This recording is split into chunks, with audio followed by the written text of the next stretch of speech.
الشيطان الرجيم. بسم الله الرحمن الرحيم. وإذا تتلى عليهم آياتنا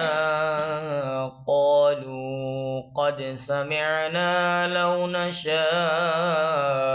لقلنا مثل هذا إن هذا إلا أساطير الأولين. وإذ قالوا اللهم إن كان هذا هو الحق من عندك فامطر علينا حجارة من السماء أو ائتنا بعذاب أليم. وما كان الله ليعذبهم وأنت فيهم وما كان الله معذبهم وهم يستغفرون. سامعین محترم، سورۃ الانفال آیت نمبر 31، 32 اور 33، یعنی اللہ تعالیٰ ان آیات کریمہ کے اندر، مقدسات کے اندر بڑی ہی پیاری بات ہمیں بتا رہے ہیں کہ مشرکین عاجز آ گئے تھے۔ کوئی بھی نبی آتا تو اللہ رب العالمین اس وقت جو چیز رائج ہوتی اسے وہ معجزے دیے جاتے۔ جیسا کہ موسیٰ علیہ السلام آئے تو موسیٰ علیہ السلام کے آنے سے قبل جادو عروج کے اوپر تھا، جادو کیا جاتا تھا۔ جب موسیٰ علیہ السلام بھی معجزہ لے کے آئے، اللہ تعالیٰ نے انہیں لاٹھی کے اندر ایک سانپ دیا ہوا تھا، معجزہ جو ثعبان تھا ان کا سانپ۔ اب وہ جب انہوں نے فرعون کے سامنے ڈالا تو فرعون پہلے کہنے لگا یہ جادو ہے، پھر اس نے ماہر جادوگر بلائے تو جادوگروں نے جب وہ دیکھا تو جادوگر تو سمجھ گئے کہ یہ تو جادو نہیں ہے، جو ہم ڈال رہے ہیں وہ جادو ہے۔ تو جادوگر سارے کے سارے موسیٰ علیہ السلام پہ ایمان لے آئے۔ ایسے ہی جب نبی کریم صلی اللہ علیہ وسلم کی بعثت ہوئی تو اس وقت جو کلام ہوتا تھا، یہ شاعر ہوتے تھے، یہ بڑی شاعری عروج پہ تھی، لوگ بڑے بڑے کلام پڑھتے تھے، بڑے بڑے مرثیے پڑھتے ہوتے تھے۔ تو اللہ تعالیٰ نے نبی کریم صلی اللہ علیہ وسلم کو ایک ایسی کتاب دی جو ساری زبانوں سے اعلیٰ تھی،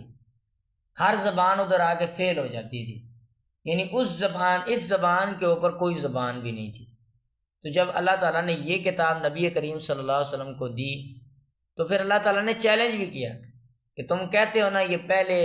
باپ داداؤں کی کہانیاں یہ سنا رہے ہیں، تو پھر ایسی کوئی صورت لے آؤ، کوئی آیت لے آؤ، کوئی ایک لفظ بنا کے لے آؤ۔ پھر حتیٰ کہ اللہ تعالیٰ نے الف لام میم، الف لام را، حروف مقطعات ذکر کے کہ ان کا معنی کر کے بتاؤ، کہ تم بڑے فصیح بلیغ ہو تو ان کا معنی بتاؤ، لیکن سارے کے سارے عرب عاجز آ گئے۔ تو وہ واقعہ اللہ تعالیٰ نے یہاں پہ ذکر کیا کہ وَإِذَا تُتْلَى عَلَيْهِمْ آيَاتُنَا، جب ان کفار کے اوپر ہماری آیات پڑھی جاتی تھیں تو وہ کیا کہتے تھے؟ قَالُوا قَدْ سَمِعْنَا لَوْ نَشَاءُ لَقُلْنَا مِثْلَ هَذَا، یہ ہمیں سنا رہا ہے قرآن، اگر ہم چاہیں تو ہم بھی اس جیسا قرآن بنا سکتے ہیں، ہم بھی اس جیسی باتیں کر سکتے ہیں۔ ان هذا الا اساطیر الاولین، یہ تو پہلے لوگوں کی قصے کہانیاں ہیں، ہمیں سنا رہا ہے۔ تو اللہ تعالیٰ نے جیسا کہ ہم پیچھے پڑھ کے آئے ہیں، اللہ تعالیٰ نے کہا پھر اس جیسی تم کوئی ایک صورت لے آؤ، کوئی ایک آیت لے آؤ، جیسے اس صورت کوثر سب سے چھوٹی ہے، اللہ تعالیٰ کہتے ہیں اس جیسی کوئی صورت بنا کے لے آؤ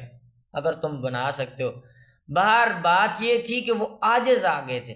لیکن وہ نہ ماننے کی ہٹ درمی کی وجہ سے یہ بات کہتے تھے۔ تو پھر ہاں اب دیکھیں، اب جب بندہ اپنی انا کے اندر پھنس جاتا ہے نا تو پھر وہ کہتا ہے ہاں وہ انہوں نے یہی بات کی کہ وَإِذْ قَالُوا اللَّهُمَّ إِنْ كَانَ هَذَا هُوَ الْحَقُّ، کہ اللہ تعالیٰ کہتے ہیں، انہوں نے کہا کہ یا اللہ اگر یہ حق ہے، یہ محمد صلی اللہ علیہ وسلم جو کہہ رہے ہیں اگر یہ حق ہے، فَأَمْطِرْ عَلَيْنَا حِجَارَةً مِّنَ السَّمَاءِ، پھر آسمان سے ہمارے اوپر پتھر برسا، اَوْ ائْتِنَا بِعَذَابٍ أَلِيمٍ، یا ہمارے پاس دردناک عذاب لیا۔ صحیح البخاری حدیث نمبر 4648 کہ سیدنا انس رضی اللہ تعالیٰ عنہ فرماتے ہیں یہ مطالبہ ابو جہل نے کیا تھا، اور ان کے ساتھ جو دوسرے ابو جہل کے ماننے والے تھے انہوں نے صرف اقرار کیا تھا۔ گویا اقرار کرنا بھی کہنے کے زمرے کے اندر آ جاتا ہے، تو پھر اللہ تعالیٰ نے یہاں پہ اذ قالوا کا لفظ استعمال کیا، جمع کا ہے کہ جب انہوں نے کہا، یعنی وہ اپنی انا کے اندر اس قدر اس حد تک پھنس چکے تھے کہ یہ نہیں کہا کہ اگر یا اللہ حق ہے تو ہمیں قبول کرنے کی توفیق عطا فرما، بلکہ یہ کہا کہ اگر حق ہے تو ہمارے اوپر پتھر برسا۔ تو پھر اللہ تعالیٰ نے ان کے جواب کا ذکر کیا کہ وما کان اللہ لیعذبہم وانت فیہم،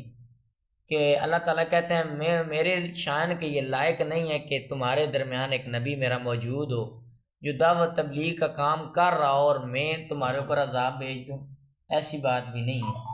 اس وقت نبی صلی اللہ علیہ وسلم موجود تھے نا، اللہ کے دین کی دعوت دے رہے تھے، تو اللہ تعالیٰ نے ان کے اوپر عذاب نہیں برسایا۔ ہاں وما کان اللہ معذبہم وہم یستغفرون، دوسری وجہ یہ ہے کہ اس وقت اگر نبی صلی اللہ علیہ وسلم ہجرت کر کے مدینہ چلے گئے تھے، یہ مکہ کفار ابو جہل کے در تھا، مکہ کے اندر تھا نا، یہاں پہ مطالبہ ہوا تھا، تو اللہ تعالیٰ کہتے ہیں وہاں پہ کچھ بندے بھی میرے موجود تھے جو مجھ سے کیا کر رہے تھے، استغفار کر رہے تھے۔ تو استغفار کرنے والی قوم کو اللہ تعالیٰ کہتے ہیں میں ان کے اوپر عذاب نہیں بھیجتا۔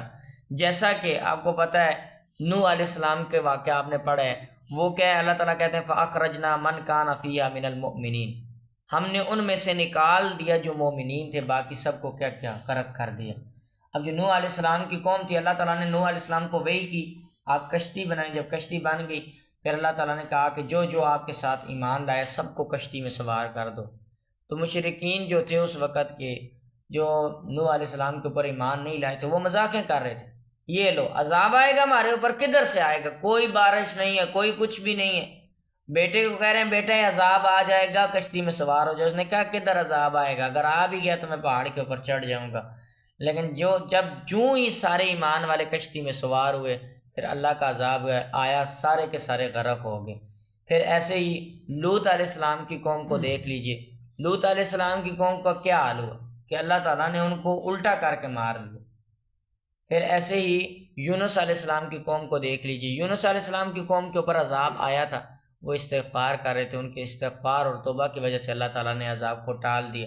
یعنی معلوم کیا ہوا کہ جب ہم اللہ کے دین کی دعوت دے رہے ہوں گے، اللہ تعالیٰ سے استغفار کر رہے ہوں گے، تو پھر ہمارے اوپر عذاب اللہ تعالیٰ کا نہیں آئے گا۔ اللہ تعالیٰ سے دعا اللہ تعالیٰ میں عمل کرنے کی توفیق عطا فرمائے۔ سبحانک اللہم و بحمدک، اشہد ان لا الہ الا انت، استغفرک و اتوب الیک۔